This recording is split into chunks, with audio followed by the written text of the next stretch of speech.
कोपरगावकरांसाठी एक सुवर्ण संधी। विस्पुते सराफांचा विश्वास आता वास्तू निर्मिती क्षेत्रातही दृढपणे उभा राहत आहे। कोपरगावच्या मध्यवर्ती ठिकाणी येवला रोड रामग्लास शेजारी एकविरा कॉम्प्लेक्स हे भव्य रेसिडेन्शियल आणि कमर्शियल प्रोजेक्ट तुम्हाला हक्काचा पत्ता देण्यासाठी सज्ज आहे। कोपरगावात प्रथमच हायवे टच लक्झरी फ्लॅट्स, प्रशस्त शॉप्स आणि आधुनिक ऑफिसेस, तेही एकाच ठिकाणी। अधिक माहितीसाठी संपर्क करा 8208500441 आणि 9822551153। धन्यवाद।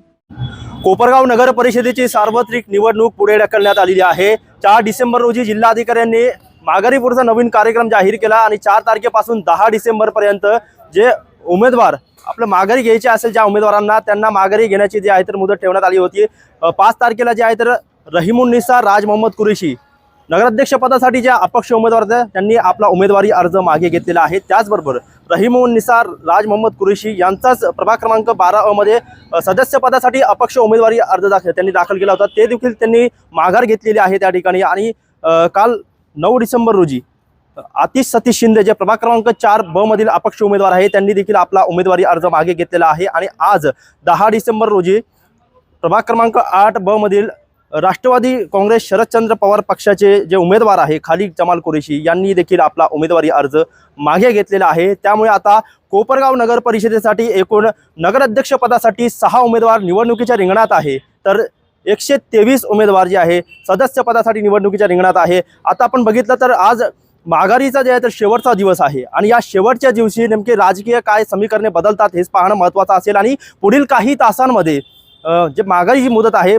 पुढील काही तासांमध्ये कुणाकुणाचं माघार होतात हेच पाहणं आता महत्त्वाचं ठरणार आहे। आपण जर बघितलं तर 2 डिसेंबरला कोपरगाव नगर परिषदेची निवडणुकीसाठी मतदान प्रक्रिया पार पाडणार होती, परंतु काही कारणास्तव निवडणूक जी आहे तर पुढे ढकलण्यात आलेली आहे आणि 20 डिसेंबरला मतदान होणार आहे। 21 डिसेंबरला मतमोजणी होणार आहे। आपण जर बघितलं तर 1 तारखेपासून 10 तारखेपर्यंत अत्यंत शांतता कोपरगावमध्ये पाहायला मिळते, कारण की 30 नोव्हेंबरला निवडणुकीचे जे प्रचाराच्या तोफा आहे ते थंडावल्यानंतर 1 डिसेंबरपासून आज 10 डिसेंबर आहे प्रभागामधील जे उमेदवार आहे किंवा नगराध्यक्ष पदासाठीचे जे उमेदवार आहे ते जे आहे तर अत्यंत शांत पद्धतीने गाठीभेटी त्यांच्या सुरू आहे, प्रचार सुरू आहे। परंतु प्रचाराचा जोर आता खऱ्या अर्थाने जे आहे तर या माघारीनंतर वाढताना आपल्याला पाहायला मिळणार आहे। आणि आतापर्यंत 6 उमेदवार निवडणुकीच्या रिंगणात आहे, पण पुढील काही तासांमध्ये कुणाची माघार होतात का आणि सदस्य पदासाठी 123 जे आहे तर उमेदवार निवडणुकीच्या रिंगणामध्ये आहेत त्यांच्यामधली काही माघार होणार का आणि शेवटचं अंतिम चित्र काय असेल याकडेच आता